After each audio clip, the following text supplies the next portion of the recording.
Good day, everyone. In this video, we are going to make the Edge browser new again. So if it's crashing, if your Edge browser is running slow, we will fix it in a very quick minute. Open your favorite Microsoft Edge browser and maximize it. Now at the very top, we have this three dots. So please click on that. Once you do that, go to Settings. And here at the left-hand side, we have this option reset settings. So we will reset, but there is one more very important step which we need to follow in the last.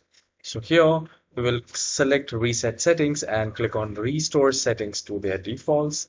Now this will reset your startup page, new page, search engine, pin tab, and it will also remove temporary data like cookies.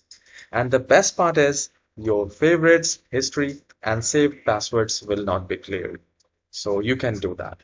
So once you click on reset, close this window and then just do a click on the search icon and type troubleshoot. So once you type troubleshoot settings, here we need to click on other troubleshooters and just scroll down and here look for Windows Store apps. This will work on Windows 10 and Windows 11 both. So you can run this Windows Store apps. This will fix the Microsoft Edge as well and other apps as too. Now, once this is done, just restart the computer and see if your Microsoft Edge is working fine or not. You can let me know in the comment section if it has fixed for you. And if you have any concern, please let me know. I'll try my best to fix your problem.